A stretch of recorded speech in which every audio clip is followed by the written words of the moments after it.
The gunshot echoed across the valley, sending a flock of startled birds into the crisp morning air as Quentin Parrish slumped against the weathered oak tree, clutching his bleeding side. The year was 1873, and the untamed frontier of Montana Territory offered little mercy to a man alone. Blood seeped through his fingers as his vision blurred, the vast expanse of prairie grass and distant mountains swirling into a haze of gold and blue. His last conscious thought before darkness claimed him was that dying alone wasn't how he'd imagined his 28 years of life would end. The rhythmic sound of turning pages was the first thing Quentin registered as consciousness gradually returned. Sunlight streamed through unfamiliar curtains, casting a warm glow across a modest room. His side throbbed with a dull ache, but the searing pain had subsided.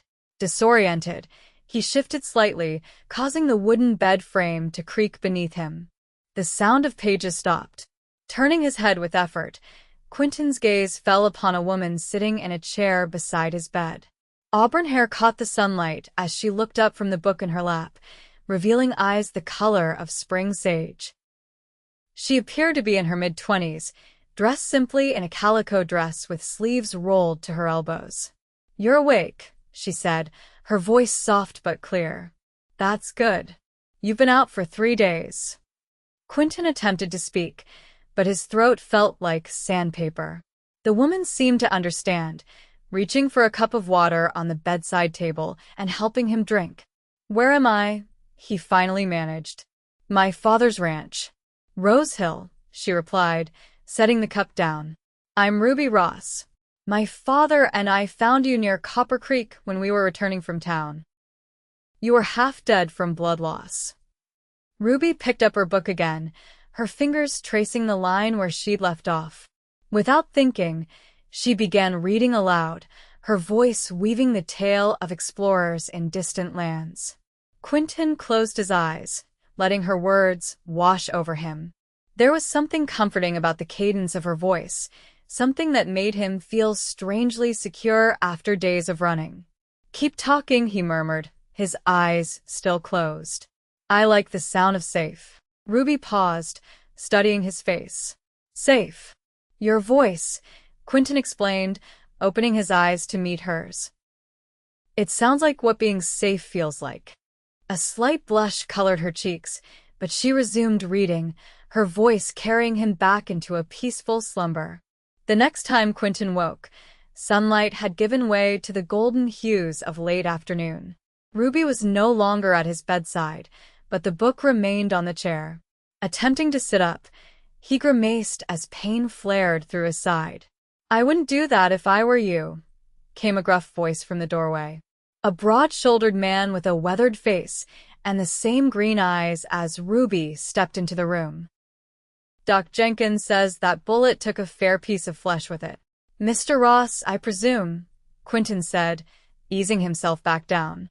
"Harold Ross," the man confirmed, pulling the chair closer to the bed. "Now, I don't make a habit of bringing strangers into my home, especially ones with bullet holes in them. But my daughter insisted. Said we couldn't leave a man to die, even if he might deserve it." "I appreciate the kindness, sir. And I assure you, I didn't deserve it." Harold's stern expression didn't waver. "That remains to be seen. Those weren't hunting clothes you were wearing, and that wasn't a hunting wound. So, before you get too comfortable in my house, I'd like to know who put that bullet in you, and why." Quentin met the older man's gaze. 3 years of running had taught him to be cautious with the truth, but something told him that Harold Ross wouldn't tolerate anything less. "My name is Quentin Parrish. I was a Union soldier, then a Pinkerton agent after the war. 3 years ago, I witnessed something I shouldn't have: a judge and several businessmen planning to steal land from homesteaders by falsifying documents. They discovered I knew and tried to eliminate the problem." Harold studied him for a long moment. "That's a powerful enemy to make." "Yes, sir." "And they followed you all the way to Montana Territory?" Quentin sighed. "They're persistent. I thought I'd lost them in Idaho last year, but they caught up."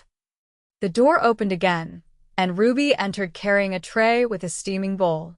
She hesitated, sensing the tension in the room. "Is everything all right?" she asked, looking between them. Harold stood, his expression softening slightly as he glanced at his daughter. "Mr. Parrish and I were just getting acquainted. I'll leave you to tend to your patient." He moved toward the door, but paused. "Supper's in an hour. I expect you both at the table."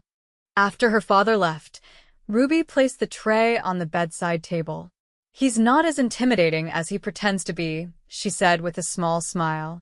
"I wouldn't be so sure," Quentin replied, noting the way she carefully arranged the spoon beside the bowl. "Thank you for saving my life, Miss Ross." "Ruby, please," she corrected, helping him sit up against the pillows. "And you should thank Copper. He's the one who found you." "Copper?" "My horse," she explained, handing him the bowl of stew. "He refused to pass the tree where you were hidden. Nearly threw me when I tried to make him continue." Quentin took a spoonful of the hearty stew, savoring the warmth and flavor after days without proper food. "Smart animal." "He is," Ruby agreed, sitting back at her chair. "Father bought him for me when Mother died. Said every woman needs a reliable companion." Her eyes drifted to the window, where the last rays of sunlight painted the distant mountains purple. "That was 5 years ago."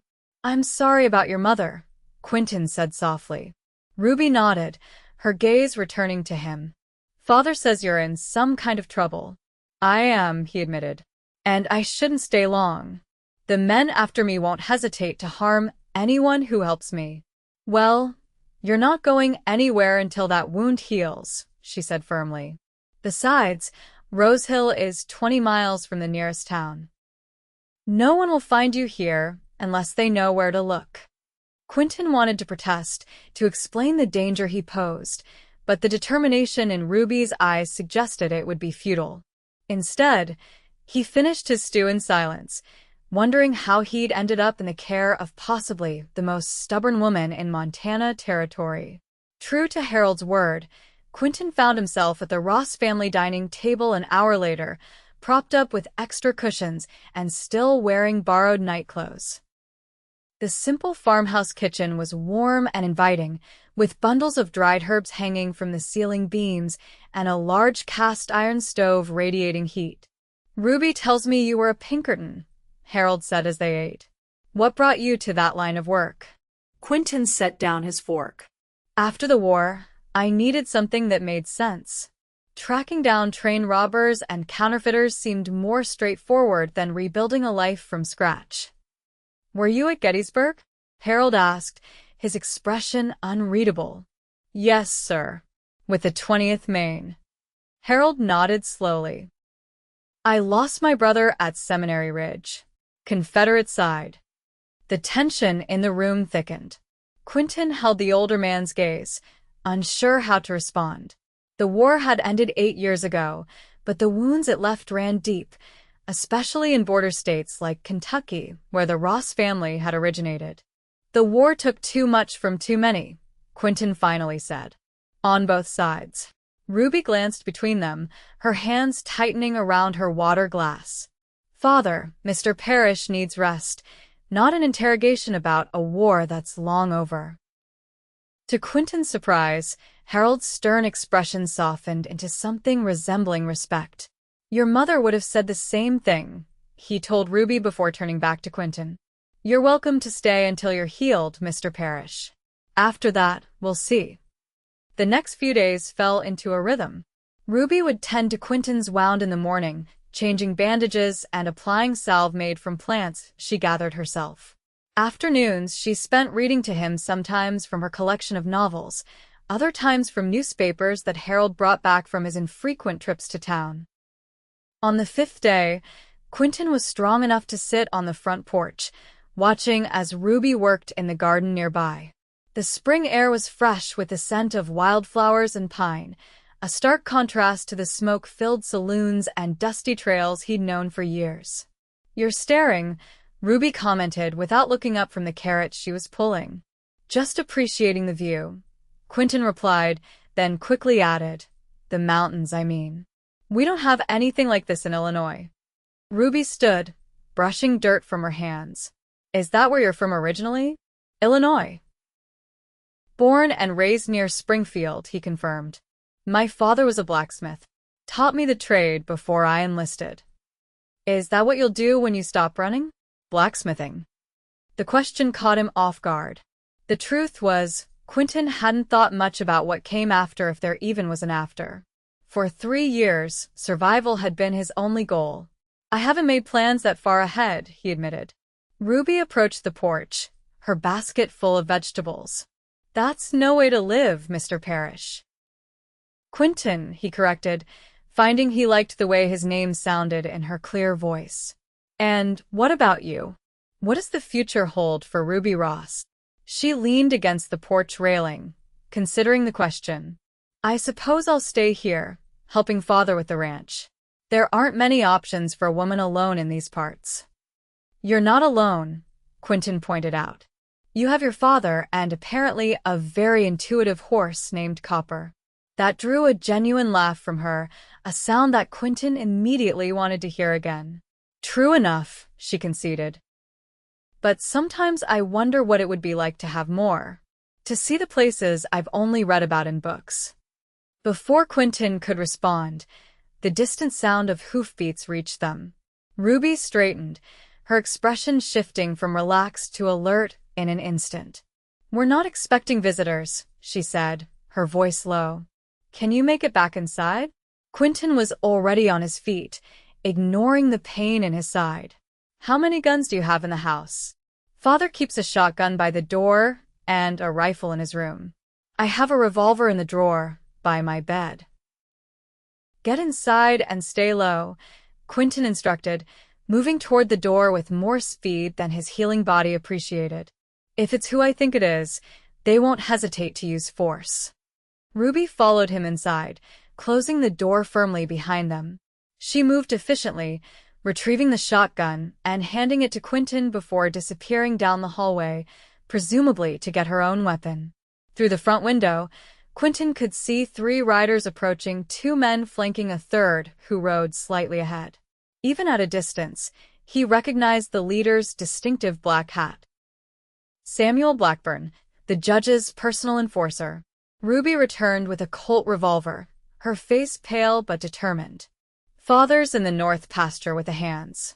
They won't hear anything from this distance. Listen carefully, Quentin said, checking the shotgun's load. These men are dangerous, but they're also cautious. They won't want witnesses. If they see only you, they might believe I've moved on. You want me to lie? I want you to stay alive, he countered. Go out there, act natural, tell them you haven't seen anyone matching my description. With luck, they'll move on. Ruby's grip on her revolver tightened. And if they don't, Quentin met her eyes. Then I'll make sure they never threaten you again. The riders were close enough now that Quentin could make out their features. Besides Blackburn, there was a lean man with a pockmarked face whom Quentin knew as Lyle, and a younger man he didn't recognize. Ruby, he said urgently, promise me you'll run if things go wrong. She looked at him for a long moment, then nodded once. Be careful, she whispered, tucking the revolver into the folds of her skirt before stepping onto the porch. Quentin positioned himself beside the window, where he could see without being seen. Ruby stood tall as the riders approached, her posture betraying none of the fear she must have felt. Good afternoon, gentlemen, she called, her voice steady. Can I help you? Blackburn reined in his horse, tipping his hat with exaggerated courtesy. Afternoon, miss. Sorry to disturb you. We're looking for a friend of ours who might have passed this way. Tall fellow, dark hair. Might have been injured. I haven't seen anyone like that, Ruby replied. It's just my father and me here, and we don't get many visitors. Lyle spat a stream of tobacco juice onto the ground. You sure about that? Our friend's in a heap of trouble, and we're mighty concerned.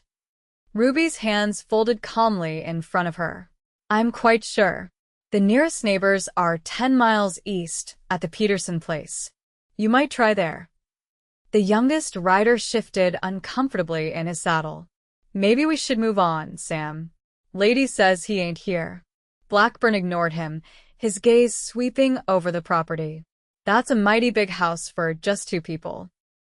You wouldn't mind if we took a look around, would you? Just to ease our minds. Quentin tensed, raising the shotgun.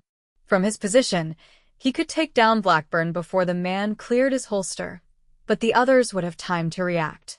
I would mind, actually, Ruby said, her voice taking on an edge. My father doesn't appreciate strangers poking around his property.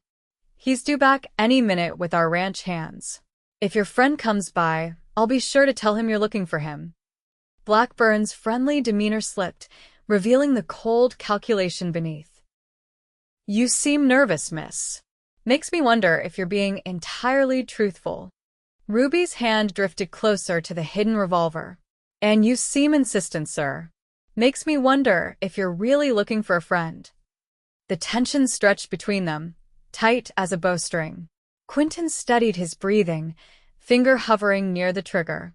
If Blackburn made a move toward Ruby, he wouldn't hesitate. The standoff was broken by the distant sound of voices heralded and the ranch hands returning from the pasture. Blackburn's eyes narrowed, but he clearly recognized the disadvantage of being outnumbered.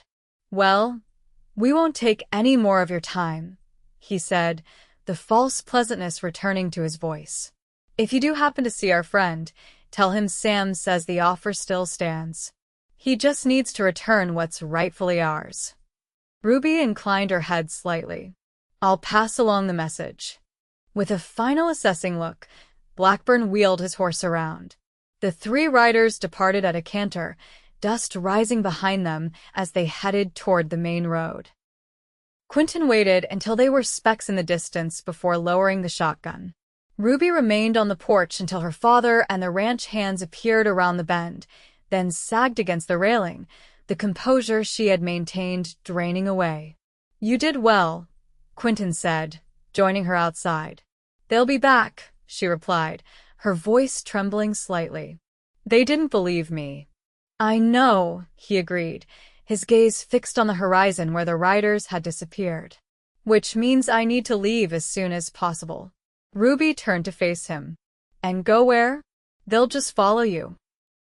Better me than you and your father, Quentin said firmly. I've been evading them for 3 years. I can do it again. Or you could stop running, Ruby suggested, surprising him. Face them once and for all. Quentin shook his head. It's not that simple. These men work for Judge Montgomery in Illinois. He has connections all the way to Washington. The documents I took prove he's been stealing land from settlers, but without someone powerful enough to bring him to justice, they're just paper. Ruby's expression became thoughtful. What if you had someone powerful? Someone with federal authority. Like who? Governor Davis appointed a new U.S. Marshal last month. He's been cleaning up Helena and the surrounding territories. Father says he's honest, doesn't take bribes, doesn't play favorites. Hope, an emotion Quentin had almost forgotten, flickered to life. Even if that's true, Helena's 4 days' ride from here. Blackburn and his men know I'm in the area now. They won't give up easily. Then we'll need a plan, Ruby said with determination. And we'll need Father's help. Harold Ross took the news of the visitors better than Quentin expected. After hearing the full story, including the documents Quentin had hidden in the lining of his saddlebags, the older man sat in contemplative silence, pipe smoke curling around his weathered features. Judge Montgomery, Harold finally said. The name's familiar. Wasn't he investigated for corruption a few years back? Quentin nodded. The investigation was dropped suddenly. The main witness disappeared. That's when I started looking into him myself. And these papers you took, their proof? Deeds with forged signatures, correspondence arranging for homesteaders to be driven off by hired guns, bank records showing bribes to local officials. Enough to hang him and half the county government. Harold tapped his pipe against the fireplace grate. And you've been carrying this burden alone for 3 years? Something in the older man's tone made Quentin look up sharply. There was no judgment there, only a kind of weary understanding that spoke of Harold's own burdens. I didn't see another choice, Quentin admitted. I couldn't trust anyone. Not after what happened to the last person who tried to speak out. Harold glanced at Ruby, who had been quietly listening from her seat by the window. Some unspoken communication passed between father and daughter before he turned back to Quentin. Well, you have allies now, Harold stated firmly. And you're right about Marshal Reynolds. He's building quite a reputation for integrity. If anyone can help you bring Montgomery to justice, it's him. So, we get the documents to the Marshal, Ruby summarized. But how? Blackburn and his men will be watching the roads. Harold smiled for the first time that evening, a slow grin that transformed his stern face. Who said anything about roads? The plan took shape over the next day. Harold's ranch hands, 4 loyal men who had worked Rose Hill since its founding, would create a diversion, leading Blackburn and his men on a wild chase to the east while Quentin and Ruby took a lesser-known mountain trail to Helena. It adds an extra day to the journey, Harold explained as he traced the route on a faded map, but it keeps you away from the main roads. Tom knows these mountains better than anyone. He'll draw you a detailed map.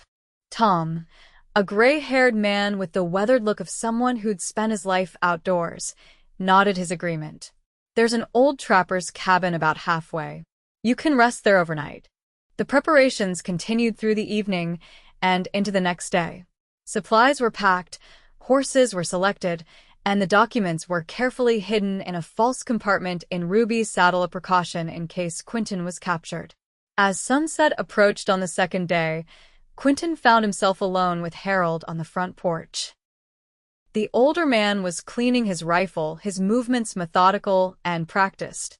Ruby's mother would have liked you, Harold said unexpectedly, not looking up from his work. She had a good sense about people. Always could tell who was worth trusting. Quentin didn't know how to respond, so he remained silent, watching as Harold reassembled the rifle with practiced ease. My daughter hasn't had an easy life, Harold continued. Her mother's death, the isolation of ranch life, the limited prospects for a woman in these parts. Yet she's never complained. Never asked for more than what was in front of her. He finally looked up, his green eyes, so like Ruby's, fixed on Quentin. Until now. Sir? She's never wanted to leave Rose Hill before. Never showed interest in the world beyond these mountains. But she's insisting on accompanying you to Helena, despite the danger. Quentin shifted uncomfortably. I tried to convince her to stay, but she's as stubborn as her mother, Harold finished with a hint of pride. I'm not blaming you, son. I'm just making an observation. Ruby sees something in you worth risking her safety for. I hope you understand the responsibility that comes with that. I do, Quentin said solemnly. And I swear to you, I'll protect her with my life. Harold nodded, apparently satisfied. See that you do. Because if anything happens to her, these men hunting you will be the least of your worries. The threat was delivered calmly, almost conversationally, but Quentin didn't doubt its sincerity for a moment. There's one more thing, Harold said, setting the rifle aside. When this is over, assuming you both return safely, what then? The question caught Quentin off guard. I haven't thought that far ahead. Perhaps it's time you did, Harold suggested.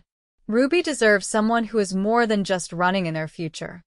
Before Quentin could respond, the door opened and Ruby stepped onto the porch, her expression curious as she looked between them. Is everything all right? Just man talk, Harold assured her, standing to place a kiss on her forehead. You should get some rest, both of you. Dawn comes early. As Harold disappeared inside, Ruby turned to Quentin with a raised eyebrow. Man talk. Your father was just making sure I understand my responsibilities, Quentin explained, unable to suppress a small smile. Ruby rolled her eyes. Did he threaten to shoot you, if anything happens to me? Not in those exact words, but the message was clear. She laughed softly, leaning against the porch railing beside him. The setting sun cast long shadows across the valley, painting the landscape in shades of gold and purple.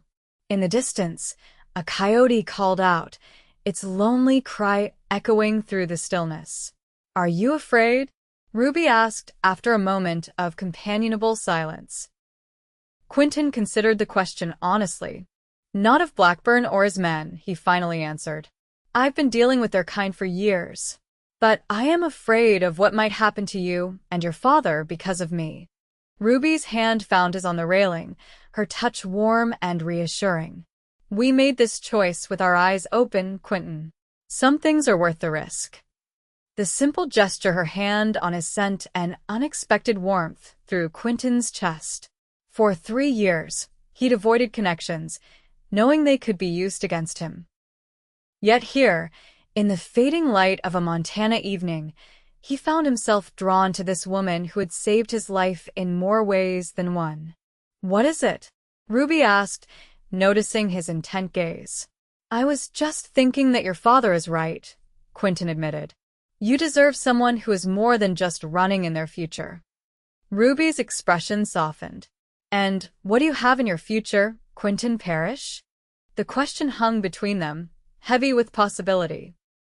For the first time in years, Quentin allowed himself to imagine a life beyond survival, a life with purpose, with roots, perhaps even with love. "I don't know yet," he answered honestly. "But I'd like to find out." The moments stretched between them, the connection deepening with unspoken understanding.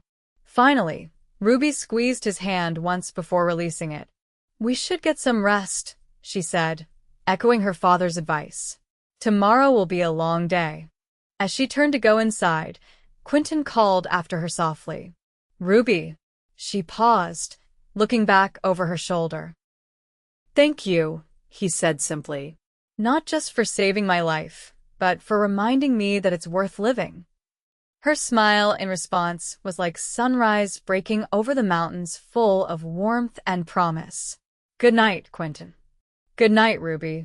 Dawn was just breaking when they set out, the eastern sky streaked with pink and gold.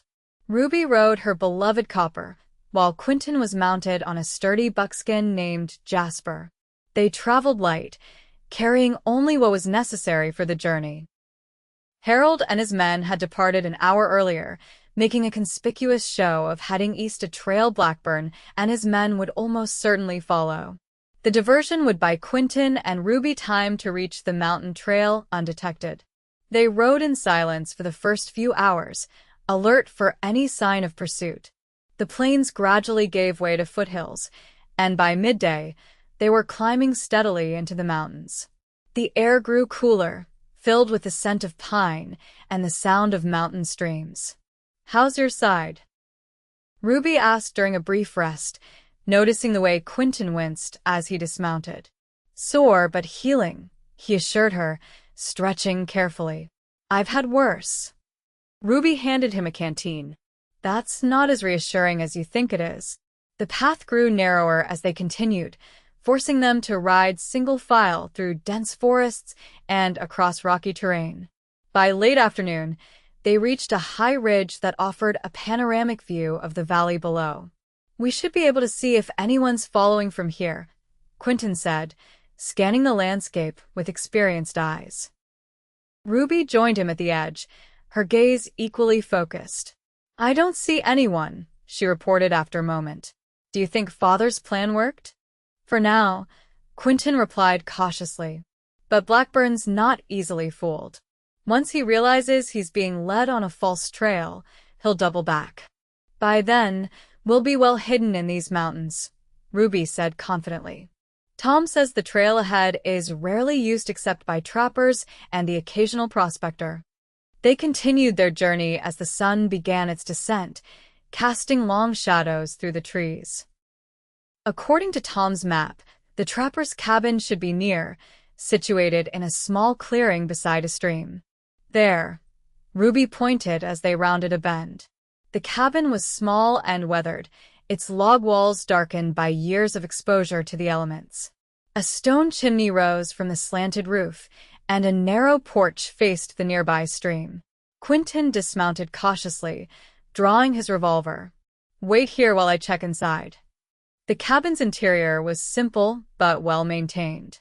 A single room contained a small wood stove, a rough-hewn table with 2 chairs, and a narrow bed covered in animal furs.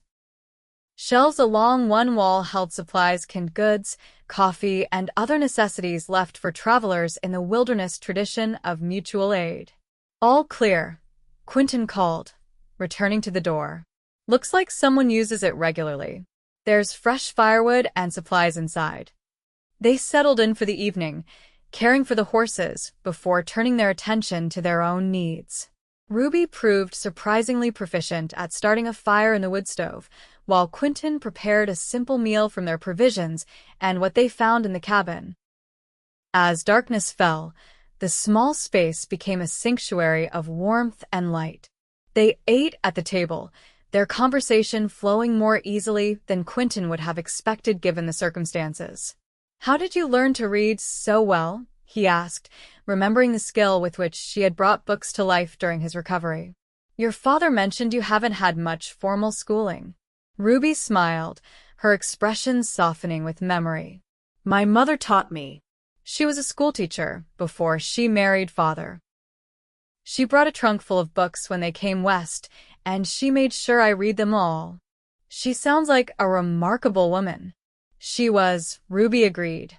"She believed knowledge was the one thing that couldn't be taken from you. Even in the middle of nowhere, books could take you anywhere." Quentin found himself captivated by the animation in Ruby's face as she spoke of her mother and the worlds she had discovered through reading. In the warm light of the oil lamp, her auburn hair gleamed like copper, and her eyes reflected the dancing flames from the stove. "What about your family?" Ruby asked after a while. "You mentioned your father was a blacksmith, but what about the rest of your family?" The question stirred memories Quentin had kept buried for years. "My mother died when I was young," he began, finding it easier to share than expected. "Consumption. My father raised me alone after that. He died just before the war began." "I'm sorry," Ruby said softly. "No siblings." "A brother, Daniel. He was 2 years younger. We enlisted together when the war broke out." Quentin's voice grew distant. "He didn't make it home." Ruby's hand reached across the table to cover his. "The war took so much from so many," she said, echoing his own words from days before. "Yes," Quentin agreed, turning his hand to clasp hers. "But sometimes life gives something back when you least expect it." Their gazes held across the table, the connection between them deepening in the quiet intimacy of the moment.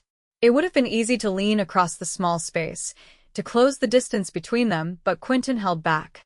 There would be time for that after Helena, after justice had been served, when he could offer Ruby more than danger and uncertainty. As if reading his thoughts, Ruby withdrew her hand gently. "We should get some rest," she suggested, rising from the table. "You take the bed. I can make a pallet by the stove." "Absolutely not," Quentin protested. "You take the bed. I've slept on worse than a cabin floor." "You're still healing," Ruby pointed out stubbornly. "And we need you at full strength tomorrow."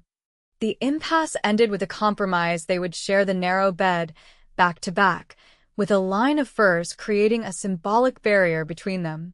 It was hardly proper, but practicality outweighed convention in the wilderness.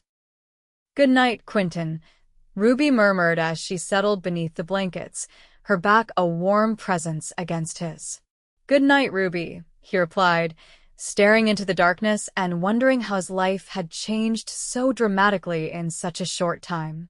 From dying alone beneath an oak tree to lying beside this remarkable woman who had given him reason to hope again, it seemed almost too much to believe. Sleep claimed him eventually, deeper and more peaceful than any he had known in years. The feeling of safety that Ruby's voice had first brought him now extended to her presence, steady and reassuring at his side.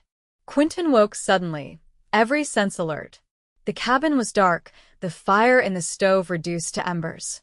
Beside him, Ruby slept soundly, her breathing deep and even. He lay still, listening intently for whatever had disturbed his sleep. They're the soft whinny of a horse, not their own. And voices, barely audible, approaching the cabin. Moving carefully to avoid waking Ruby, Quentin slipped from the bed and retrieved his revolver from the holster hanging by the door. A glance through the cabin's single window confirmed his fears. 3 shadowy figures were advancing through the trees, leading their horses. "Ruby," he whispered urgently, returning to the bed. "Wake up. We have company." She came awake instantly, her eyes focusing on the revolver in his hand. "Blackburn." "I think so. They're approaching from the west. Must have figured out our route and taken a shortcut to cut us off." Ruby was already pulling on her boots. "What do we do?" Quentin quickly assessed their options. The cabin offered shelter, but would become a trap if surrounded. The forest provided cover, but would slow their escape. The stream, he decided. If we can reach the horses and follow it downstream, the water will hide our tracks. They worked swiftly, gathering their essential belongings while keeping watch through the window. The approaching men were being cautious, obviously expecting the cabin to be occupied. "Ready?" Quentin asked, checking that the documents were secure in Ruby's saddlebag. She nodded, her expression determined despite the fear in her eyes. "Ready." They slipped out the back of the cabin, staying low and using the building as cover as they made their way to where the horses were tethered. The animals sensed their tension, shifting nervously until Ruby's calming touch settled them. "Easy, Copper," she murmured, untying the reins. "Not a sound now." They led the horses toward the stream, moving as quietly as possible through the underbrush. Behind them, a sudden exclamation indicated their absence had been discovered. "They're gone," a voice called out. "Check the perimeter." "Mount up," Quentin instructed, helping Ruby into her saddle before swinging onto Jasper's back.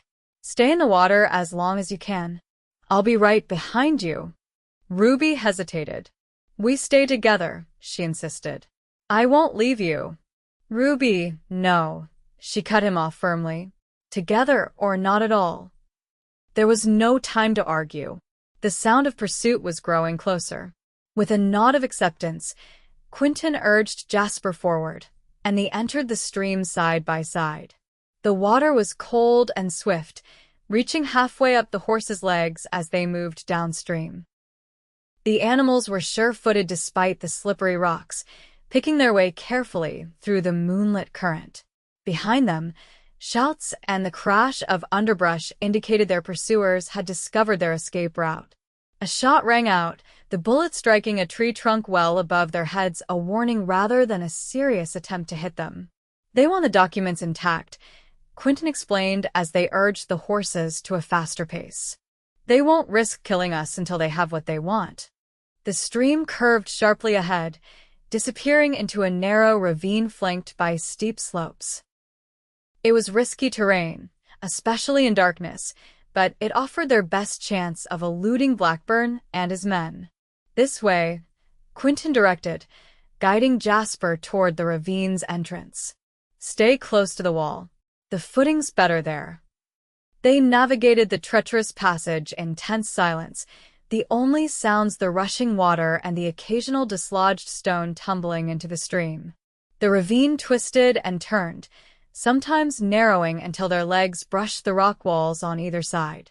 Finally, the passage widened, opening into a small valley bathed in moonlight.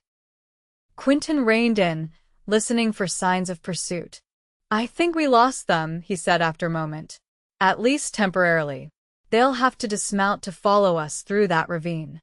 Ruby pushed back a strand of hair that had escaped her braid. "Where are we?" "This isn't on Tom's map." Quentin surveyed their surroundings, orienting himself by the stars and the distant mountain peaks visible against the night sky. "We've veered north. Helena should still be that way," he pointed, "but we'll need to find another trail come daylight." They continued at a more measured pace, leaving the stream and climbing onto higher ground where they could watch for pursuers while making better time. The night was clear and cold, the vast Montana sky ablaze with stars that seemed close enough to touch.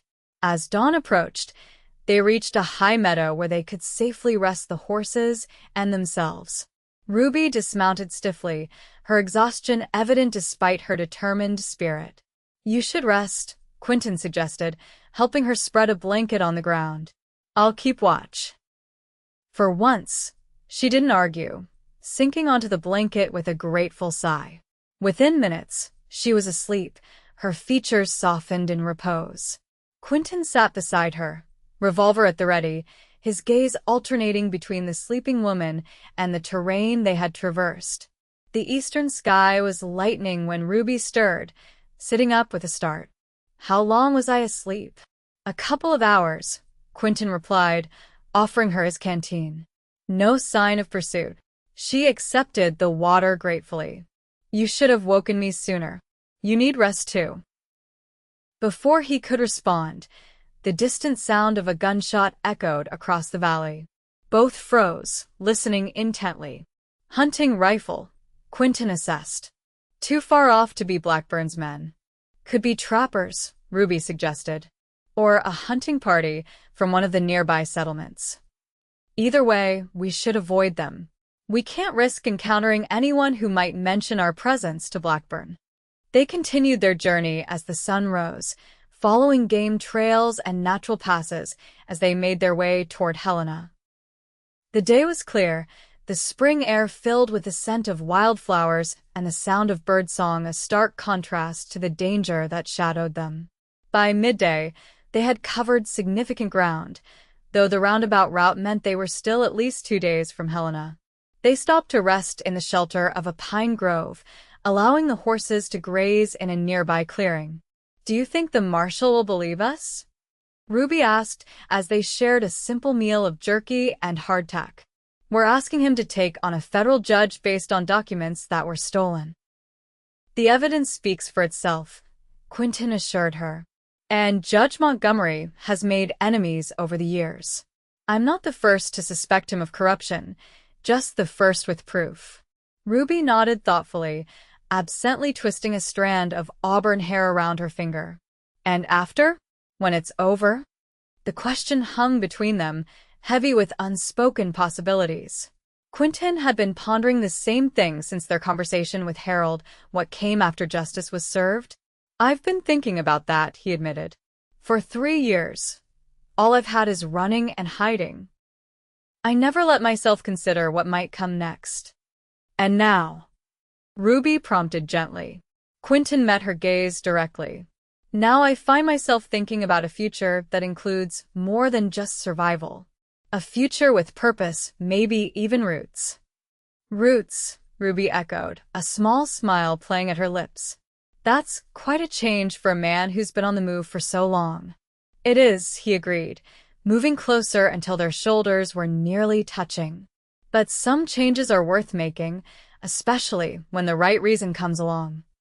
The implication was clear in his voice, in his eyes as they held hers. Ruby's smile deepened, a blush coloring her cheeks. "And what might that reason be, Mr. Parrish?" Before Quentin could answer, a twig snapped in the forest behind them. Both were on their feet instantly, weapons drawn, facing the source of the sound. A figure emerged from the trees, hands raised placatingly. It was the young rider who had accompanied Blackburn barely more than a boy, really, with a nervous expression that suggested he was alone. "Don't shoot," he called. "I just want to talk." Quentin kept his revolver trained on the youth. "Where are Blackburn and Lyle?" "Back at the stream, following a false trail I laid," the young man explained. "Name's Emmett. I've been riding with them for 6 months, but this isn't what I signed on for." "And what exactly did you sign on for?" Ruby asked skeptically. Emmett shrugged, his hands still raised. "Judge Montgomery's man came to our farm in Idaho. Said they needed riders who knew the territory. Good pay, legitimate work. Didn't mention anything about hunting a man across 3 territories." "Why should we believe you?" Quentin demanded. "Because I could have brought them right to you if I wanted," Emmett pointed out. Instead, I led them the wrong way and came to warn you. They know you're heading to Helena, and they've sent word ahead. There are men waiting in the city to intercept you. The information, if true, changed everything. Their plan had been predicated on reaching the marshal undetected. If Montgomery's men were waiting, they might never get the chance to present their evidence. How many men? Quentin asked. 4, maybe 5. Staying at the Helena Hotel. They're watching the marshal's office and the main roads into town. Ruby and Quentin exchanged a concerned look. If he's telling the truth, we need a new plan, she said. Quentin studied Emmett carefully. The young man seemed sincere, but trusting too easily had nearly cost him his life before. Why help us? What's in it for you? Emmett's expression hardened. Last night, Blackburn shot a trapper who wouldn't tell him which way he'd gone. Shot him in cold blood, while the man was unarmed. I don't want any part of that. The admission rang true. It aligned with what Quentin knew of Blackburn's methods: ruthless, efficient, without conscience. All right, Quentin decided, lowering his weapon slightly. What do you suggest? There's a ranch about 5 miles northeast of here, Emmett said. Belongs to a man named Peterson. He's no friend of Montgomery's. Lost some land to the judge's schemes a few years back. He might help you get word to the marshal without going into Helena yourself. The name sparked recognition. Peterson, Ruby repeated. Father mentioned him. Said he was trustworthy. Quentin nodded slowly. It's worth considering. But first he turned back to Emmett. Hand over your weapon. Slowly. The young man complied, carefully removing his revolver and passing it to Quentin, who checked it before tucking it into his belt. How long before Blackburn realizes you've deceived him? Ruby asked. A few hours, maybe less, Emmett admitted. He's no fool. They quickly formed a new plan. Emmett would guide them to the Peterson ranch while avoiding known trails. If Peterson agreed to help, he could take the documents to the marshal in Helena, where his presence wouldn't arouse suspicion. They rode hard through the afternoon, pushing the horses as much as they dared through the rugged terrain. Emmett proved to be an excellent guide, familiar with hidden paths and shortcuts that kept them off the main trails. As dusk approached, they crested a ridge and saw the Peterson ranch spread out below them, a substantial operation with a large main house, barns, and outbuildings surrounded by well-tended fields and pastures. We should approach openly, Quentin decided. If Peterson is as trustworthy as you both believe, there's no need for subterfuge. They rode down to the ranch at a steady walk, alert for any sign of trouble. A ranch hand spotted them as they approached the main house and called out a warning. Moments later, a tall, broad-shouldered man with iron-gray hair emerged onto the porch, rifle in hand. That's far enough, he called as they approached. State your business. Quentin reined in, raising his empty hand in greeting. Mr. Peterson? My name is Quentin Parrish. This is Ruby Ross, daughter of Harold Ross of Rosehill Ranch and Emmett Davis. We're seeking your assistance in a matter of some urgency. Peterson's expression remained wary. Harold Ross, you say? Don't believe I've had the pleasure. My father spoke of you, Ruby said, moving her horse forward slightly. He said you were a man of integrity who had suffered at the hands of Judge Montgomery. At the mention of Montgomery's name, Peterson's expression darkened. You've got my attention, he admitted, lowering his rifle slightly. Dismount and come inside. We can talk there. Inside the spacious ranch house, Peterson listened intently as Quentin explained their situation, the documents they carried, and the men pursuing them. His wife, a dignified woman with kind eyes, provided coffee and food while they talked. So, you need someone to deliver these papers to Marshal Reynolds, Peterson summarized when Quentin had finished. Someone who won't attract Montgomery's attention. Yes, Quentin confirmed. Someone whose presence in Helena would be unremarkable. Peterson exchanged a look with his wife, some unspoken communication passing between them. I make a monthly supply run to Helena, he said after a moment. Due to go tomorrow, as it happens. No one would question my presence in town. Would you be willing to take the risk? Ruby asked. These men are dangerous. If they suspect you're involved. Montgomery stole 300 acres of my best grazing land 5 years ago, Peterson replied grimly. Got my brother killed in the process when he tried to fight the eviction. I've been waiting for a chance to see justice done. The decision was made. Peterson would leave for Helena at first light, carrying the incriminating documents. Quentin, Ruby, and Emmett would remain at the ranch under the protection of Peterson and his men until word came back from the marshal. Mrs. Peterson showed Ruby to a guest room, while Quentin and Emmett were given quarters in the bunkhouse. The arrangements were practical but also maintained propriety, a concession to conventional standards that seemed almost quaint after their night sharing the trapper's cabin. As Quentin settled onto his bunk, he found himself missing Ruby's presence. In just a few days, she had become a constant in his life, her strength and spirit a source of courage and hope. The thought of a future that included her was no longer a distant possibility, but a genuine desire. Morning brought clear skies and a sense of cautious optimism. Peterson departed for Helena shortly after sunrise, the precious documents securely hidden among his regular supplies. The wait began tense, uncertain, but filled with hope that justice might finally be within reach. Ruby found Quentin at midday, sitting on the corral fence watching as Emmett helped the ranch hands with the horses. She joined him silently, her shoulder brushing his as she settled beside him. Mrs. Peterson says it will take James until evening to reach Helena, she said after a moment. And likely another day before he can arrange a meeting with the marshal. So we wait, Quentin replied, his gaze shifting from the horses to her face. In the bright sunlight, her auburn hair gleamed with red and gold highlights, and her green eyes reflected the surrounding pines. How are you holding up? Surprisingly well, considering we're being hunted by killers and our fate depends on documents reaching a man we've never met, Ruby said with a small smile. You. Better than I've been in 3 years, Quentin admitted honestly. For the first time, I can see an end to this, a real end, not just temporary safety. Ruby's hand found his on the fence rail, their fingers intertwining naturally. And after the end? What then? It was the same question she had asked before, but this time Quentin had a clearer answer. I've been thinking about that, he said, turning to face her fully. About what I want when this is over. And what is that? A life, he said simply. Not just existence, but a real life.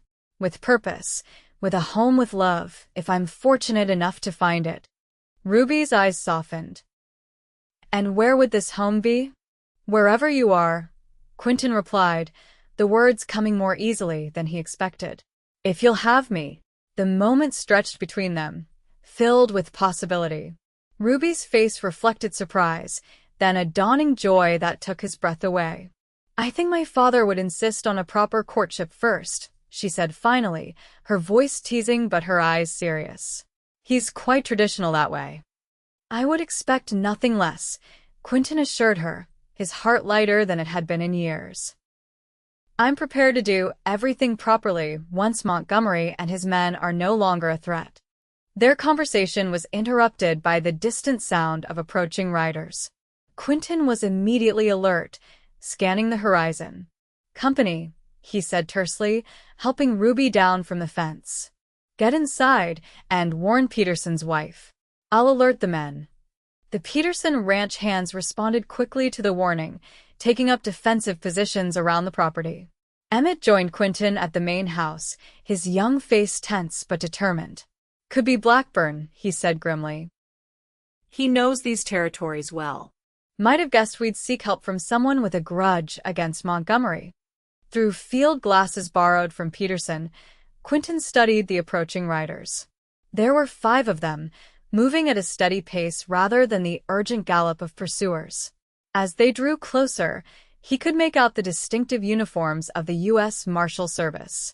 "It's not Blackburn," he reported with relief. "It's the law."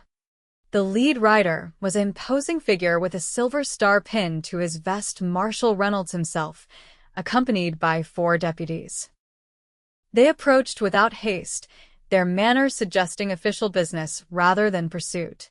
Quentin and Ruby met them in the yard, uncertain what their presence meant but hoping it signaled good news rather than a new complication. "Marshal Reynolds," Quentin greeted the man as he dismounted. "We weren't expecting you so soon." The marshal, a weathered man in his 40s with a direct gaze, nodded curtly. "Mr. Parrish, I presume. And this would be Miss Ross." "Yes," Ruby confirmed. "How did you know to find us here?" "James Peterson arrived in Helena late last night," Reynolds explained. "Came straight to my office with quite a story and some very interesting documents.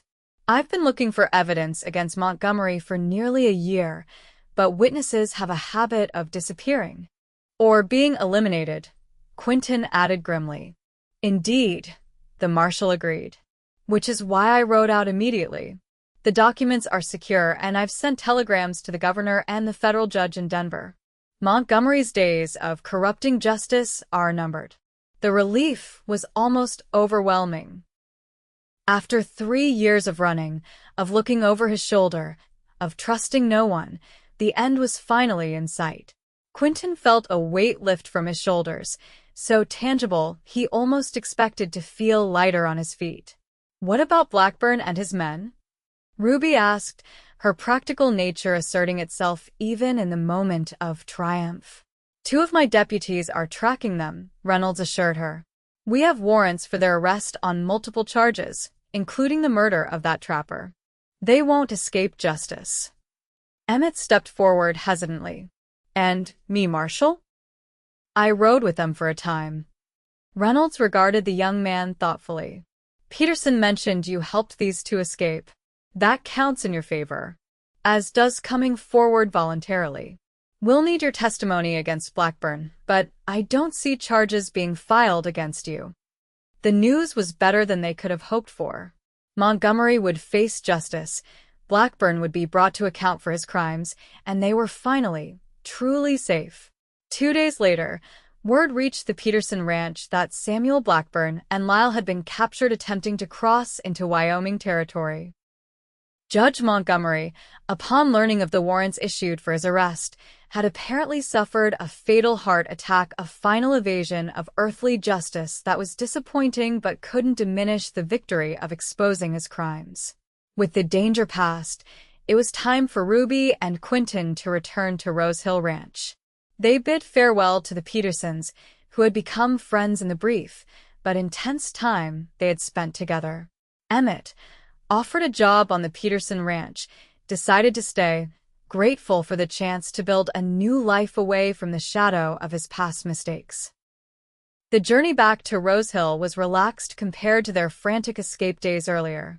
They traveled at an easy pace, taking time to appreciate the beauty of the Montana spring without the constant fear of pursuit. On the final night before reaching the ranch, they camped beside a small lake, the water reflecting the stars like a mirror. Ruby sat beside the campfire, her face gilded by its warm light as she read aloud from a small volume of poetry she had borrowed from Mrs. Peterson. Quentin listened, entranced not just by the words, but by the woman speaking them. In the few weeks since he had awakened to find her reading beside his bed, she had become the center of his world, his anchor in a life that had been adrift for too long. As she finished reading and closed the book, their eyes met across the fire. Without words, he moved to sit beside her, taking her hand in his. "I meant what I said at the Peterson ranch," Quentin said softly. "About wanting a life with you, if you'll have me." Ruby's fingers tightened around his. "I know," she replied. "And I meant what I said about my father expecting a proper courtship." "I wouldn't want it any other way," Quentin assured her. "I intend to do everything right, Ruby. You deserve nothing less." She leaned against him, her head resting on his shoulder. "What will you do now? With your life, I mean?" The question was one Quentin had been considering carefully during their journey. "Your father mentioned that Rose Hill could use a blacksmith," he said. "Said the nearest one is in town, which is inconvenient for ranch work." Ruby looked up at him, her expression hopeful. "And you'd be content with that? Settling in one place after so many years of wandering?" "More than content," Quentin assured her. Happy. At peace. "All the things I haven't been since before the war." Their return to Rose Hill Ranch the next day was met with celebration. Harold Ross, who had been sick with worry despite assurances from Peterson that they were safe, embraced his daughter fiercely before extending his hand to Quentin with newfound respect. That evening, after Ruby had retired, Quentin sought out Harold on the porch, where the older man sat smoking his pipe and gazing at the stars. "Mr. Ross," Quentin began formally, "I'd like your permission to court your daughter." Harold took a long draw on his pipe before answering. "I suspected as much," he said finally. "Ruby's her own woman, capable of making her own choices. But I appreciate you asking all the same." "I respect tradition," Quentin explained. "And I respect you. I want to do this properly." Harold studied him for a moment before nodding slowly. "You've proven yourself a man of principle, Quentin. And more importantly, you make my daughter happy. That's all a father can ask for." "Thank you, sir," Quentin said sincerely. "I promise you won't regret giving your blessing." "See that I don't," Harold replied, though his stern tone was belied by the twinkle in his eyes. "And you might as well call me Harold. If things go as I expect they will, we'll be family before too long." The prediction proved accurate. Over the next 6 months, as spring gave way to summer and then to the golden hues of autumn, Quentin established himself as Rose Hill's blacksmith. A small forge was built near the main barn, where he practiced the trade his father had taught him years before. The work was satisfying, grounding him in the present while honoring his past. His courtship of Ruby progressed naturally, built on the foundation of trust and mutual respect that had formed during their shared ordeal. They rode together across the vast expanse of the ranch, shared books and ideas in the evenings, and gradually planned a future that seemed more certain with each passing day. In late October, with the first dusting of snow on the distant mountains, Quentin asked Ruby to be his wife. The proposal came during a ride to their favorite spot overlooking the valley, where wildflowers still bloomed despite the approaching winter. "I can't offer you exotic adventures like in your books," Quentin said as he knelt before her, a simple gold ring in his hand. "But I can promise you a life filled with love, respect, and the freedom to be exactly who you are." Ruby's eyes shimmered with unshed tears as she accepted the ring. "The greatest adventure is finding someone to share your life with," she replied. "And I couldn't ask for a better companion on that journey than you." They were married on Christmas Day, 1873, in the Rose Hill Ranch house, decorated with pine boughs and red berries for the occasion. Marshall Reynolds attended, as did the Petersons and a handful of other friends they had made during their time together. As they exchanged vows before the fireplace, with Harold looking on with proud tears in his eyes, Quentin reflected on the extraordinary chain of events that had brought him to this moment. A bullet that should have ended his life had instead led him to a new beginning, to a woman whose courage and compassion had saved him in more ways than one. The years that followed brought prosperity to Rose Hill Ranch. Quentin's skills as a blacksmith became known throughout the territory, bringing additional income and respect to the Ross family name. Ruby established a small school for the children of neighboring ranches, fulfilling her mother's legacy while creating her own. Their first child, a son they named Daniel Harold Parrish, was born in the spring of 1875, followed 2 years later by a daughter, Margaret Rose. The family grew and thrived, rooted in the land and in the love that had blossomed from the most unexpected of beginnings. On warm summer evenings, Ruby would often read aloud on the porch while Quentin listened, their children gathered at their feet. And sometimes, when the house was quiet and the children asleep, He would remind her of that first morning when he had awakened to find her reading beside his bed. "Keep talking," he would say, drawing her close. "I still like the sound of safe." And Ruby would smile, knowing that the safety they had found in each other was the greatest treasure either could have hoped for in the wild and unpredictable frontier they called home.